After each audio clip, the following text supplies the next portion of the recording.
Hello there my fellow holotable heroes and welcome to another galactic bug challenge.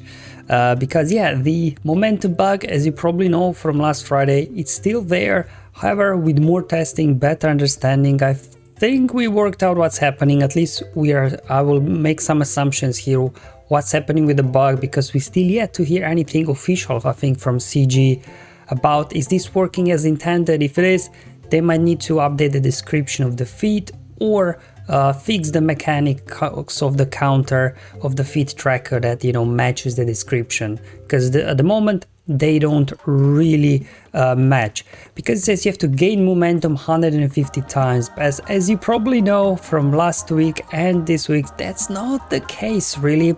So what it looks like is that only when you gain momentum from your Tusken abilities that counts. So hitting an ambushed enemy, that will not count towards the feat progress. Getting all those insane amounts of momentum with the Tusken Chief lead, no, it's not gonna count. So literally it'll have to be you doing some attacks, you using your abilities, and that will count.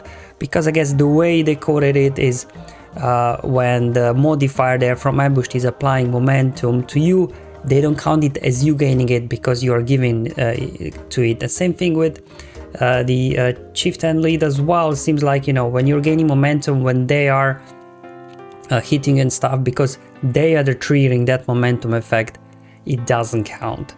That's what it looks like, at least it's happening. So after lots of testing and checking the forum posts and chatting to different people on Discord servers, it seems like that is the case. So now at least we have a rough understanding of what the bug is. We can every week, until at least CG hopefully clarify things, we kind of know what we need to do hopefully to get max rewards with Tuskens. So as always, I'll cover the modifiers and the feats and then show you battles, quite a few here for you today. So first I'll hop onto tier 10 to do the minimum free Tusken feat there. So I'll do one with Traya and Malak. Then as well Sif Eternal and Walt, they do well as well. Then I'll do a CLS team for the critical feats. And then finally I'll go to tier 9, throw in my Tuskens to unlock a red crate. So if you're just interested in the battle, there'll be YouTube chapters below as always, but otherwise let's just look at the modifiers. So the Dune Sandstorm. Now this modifier itself usually is a problematic, not because obviously we have no way of surviving, but because usually the enemy just dies off too quickly before you get your feats done. In this case 150 stacks of momentum. So this is going to be a challenge to quickly gain those stacks of momentum before these guys, after a couple of turns, they just die off from all the damage over times. Moving on onto the player modifier, Tusken Ambush, a very fun modifier as we experienced it last time. We get lots of extra health, defense and speed. And on top of it all, the whole ambush mechanic, it seemed very exciting really last time, but because it looks like it doesn't actually count towards momentum feat when you're hitting an ambushed enemy, it's not really all that beneficial. And you're supposed to be able to ignore the taunt to target the ambushed enemy. Well, once Piet marks somebody else, you can't do it. So again, either working as intended or not, I'm not sure, but usually whenever it means that somebody can ignore the taunt, as we know from other people's abilities, means you can ignore mark as well, because mark in itself counts as a taunt effect as far as I know. So again, a little bit of clarity here from CG would be nice to just let us know, is this working as intended, or obviously it's bugged and they need to change the description or whatever they need to do. And then the enemy modifier, luckily, it's not the Imperial Trooper modifier where they get revives. It's just the Imperial Galactic modifier, which essentially gives them, whenever a leader uses their special ability, everybody's called to assist, and then as well they get Snow Trooper operative summon. So it's a pretty good modifier actually for the Empire, but definitely much better than it would be much worse actually, I think, if you would have the Endless Ranks one. Anyway, in terms of the feats, you have to win with at least 3 Tusken units. So far so good. Thanks CG for not making this use 5 Tusken units, because that could be more problematic. With 3 even In most cases, even with 3, you know, as long as you have 2 other powerful units in there, they can carry the battle for you. You have to score at least 30 critical hits. Now this one could be a little bit, I guess, problematic because the enemy potentially could die off too quick. And there as well, Dark Trooper, he can't be critically hit. But I didn't have issues with CLS under Admiral Raddus lead. There is more about it later.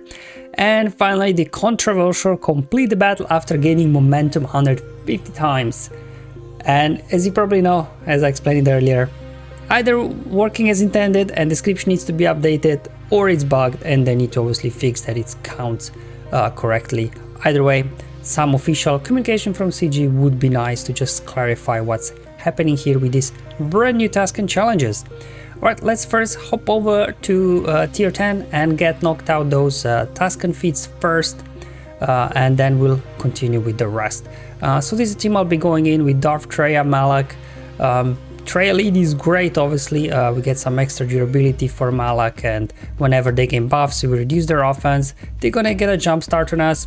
And Malak here, my Relic 5 Malak, actually barely hanging in there. Dark Trooper getting a triple tap. Malak survived. I'm just going to go ahead and actually first drain Range Trooper. He's out of protection, and also we stop, you know, those additional assists that his unique brings. And what's good about Betrayal is whenever debuffed their enemies take damage, you're recovering health, and because of this damage over time, so we are constantly healing up. Malak is constantly healing himself up. Now we just have to go ahead, finish off these 2 guys, and this is pretty much it. And I'll just show you a slightly different variation of this battle in case your Malak is not durable enough to take the initial big hit from Veers. What you will want to do is just restart a few times until Veers starts off with his basic, and then obviously your Malak can get going without him being killed off. So there you go, got my 3 Tusken units here on tier 10, quite easy, no issues whatsoever. So I'm going to show you now, as mentioned before, in case where your Malak is not strong enough, sometimes Veer, there you go, starts off with a basic. I think I had to restart about 6 times in order for this to happen. And then it's business as usual, just drain first the Range Trooper. And from there on out, you know, the damage over time, so then stack up. Malak is constantly healing, Traya gaining bonus protection because of all this damage over times. And then you can just hit autoplay and get this knocked out as well. Again, plenty of flexibility here. So, you know, you got Galactic Legends, we got all kinds of stuff. Powerful units we can put with your free low gear Tuskens if you don't have them leveled up. Another great option is Sith Eternal, obviously here, and what you just put tank tech on Sith Eternal so he recovers some protection and dispels debuffs from himself whenever he gets a turn, so that, you know, in case they don't put some ability block on us or something like that. But on that, it doesn't even matter, to be honest. Once these troopers get going, they will just knock everybody out very quickly, and then we just wait until we hit the ultimate and then unleash the ultimate power, and that will be pretty much the end of these troopers. There, you know, as you can see, my Sith Eternal wasn't even near close to dying. You can just kind of hit autoplay at this point and wait for your battle to complete and collect your key cards for the feat. Again, 3 Tuskens, again, plenty of flexibility here. I just want to show you a little bit 2 different options. And now for the critical hit, now I went in straight with CLS, but controlling these troopers once they get rolling has proved very challenging. That's why instead I went with Admiral Raddus lead, not CLS lead. Now even if you got low gear Raddus, it doesn't matter, he's just here for his leadership, because whenever Empire enemies gain bonus turn meter, they will get days which can't be resisted. So there you go, as soon as they start, they gain Emperor's trap buff and everybody get dazed, and you can just slowly work them down one by one. And that's pretty much it. Decided a little bit to go after Dark Trooper there because his AoEs can be a bit problematic, so decided to go after him. There we go, just keep spamming those AoE, keep those specials coming.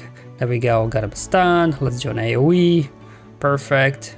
Okay, looks like they're going after my Wookiee. There we go, they keep rolling now. That's why I wanted to go after Dark Trooper first, because you can see he's doing quite a lot of damage here.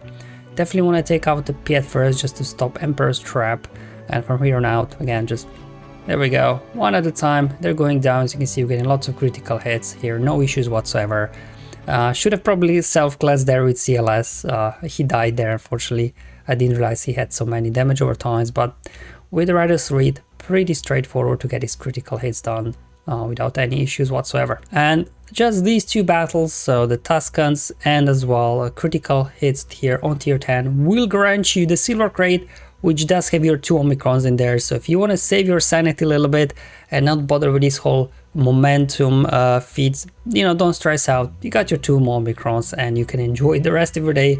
But for those of us who are crazy enough to try and get this done, let's head over to tier 9 and get this momentum feat done. Hopefully you don't have to do it on tier 10 if you completed all the other feats on tier 10. Tier 9 is enough. I think my Tuskens were not durable enough for tier 10, but luckily tier 9 was enough to unlock the red crate. So looking at these guys, just want to show you where they're at. Now I did put a Zeta on his leadership, because then his leadership you know, adds all this stuff without stunning, gaining bonus turn meters, and pretty much shuts down Imperial troopers pretty much very quickly and easily. So you will need to slap a Zeta on him if your guys are like low gear. The 2 new Tuskens as mine, they're gear 8. Without this Zeta, just I wasn't able to survive enough. Then his unique is very crucial as well, because Tusken allies are immune to damage over time effects while Chieftain is alive. So it's pretty nice. You don't have to worry about the Dune Sandstorm getting through your Tuskens. Now I also put Zeta on his basic, not sure if it's required, but because as mentioned before, this whole momentum feat is a bit strange at the moment, so at least here we get some extra stacks of momentum that we do know will count for the feat. Maybe not required, maybe it is, I'm not sure. I just put it on to be safe, and you know, I do have lots of spare Zetas, so that was okay. In terms of modding, obviously at 3-star gear rate, not very durable, but still, you know, we do get some excess ability there from the modifier, which will help. Just modded for as much speed and protection as I could at gear 8 and 3-star.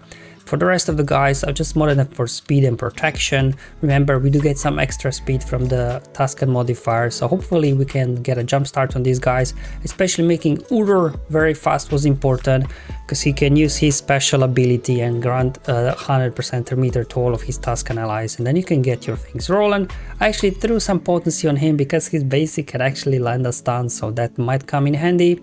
Tusken Shaman, same thing, speed and protection, just want to be as fast as I can. Now Tusken Warriors, I didn't put any Zeta on her, it wasn't needed, and same thing like Chief, just, you know, as much speed, health and protection as I could at gear 8 to make sure that hopefully she survives the day as well. So that's the mod, the abilities, let's hop in the battle, and let me show you. It's gonna be a quick one anyways. There we go, my Urur going first, giving turn meter to everybody else. Now I'm going to go attack Piet, he counterattacks, stuns himself, all thanks to that Zeta lead obviously on your Tusken Chieftain. And then we just kind of put a few hits on Piet, start working on him. But I found out they just kind of maybe start spreading the damage as well, because damage over time will get to them anyway. So if you just pin down one enemy, the others will live longer. So it's similar like the Grand Inquisitor versus Java, the Riva mission, where you kind of waiting for damage over times for everybody die from damage over times, which kind of spreading the damage here using the special abilities. This one I thought it was a heal, but just gives you protection up, so I'm still learning. But you can see we're getting a lot of stacks of momentum. Like, don't bother hitting their Dark Trooper with ambush, because as from testing it doesn't really count. So just kind of go after the biggest threat is, which are Piet, and then range trooper. He can put retribution, protection up on them, extra assist, and there you go. After a minute everybody just kind of start dying off from damage over times. Luckily you have to go through 4 dark troopers, so hopefully that should give you enough time to gain momentum. So you can see I'm getting a lot of momentum, but as mentioned before, all this momentum that we are gaining from Chieftain's lead looks like it doesn't count. All these hits on ambushed enemies don't count as well. Definitely want to go through a little bit here, try to stall as much as you can, but damage over time just take them out too quickly. And that's it. This for me on tier 9 completed the Tuskens one for the red crate. Now if your Tuskens are much worse than mine, that you can't get tier 9, then you can also attempt tier 6. It's not going to be too challenging, I think, even with low gear Tuskens. Hopefully you can get it done to at least unlock the gold crate. But even if you can't, again, at least the silver crate, with just completing all the other feats there on tier 10 as I've shown you, will grant you your 2 Omicrons, and that really is the main reward here for galactic challenges. Thank you for watching, guys. Hopefully you find this video useful and helpful. Let me know in the comments below or on my Discord server, but until then, have fun, enjoy life, and may the RNG be with you, my friends.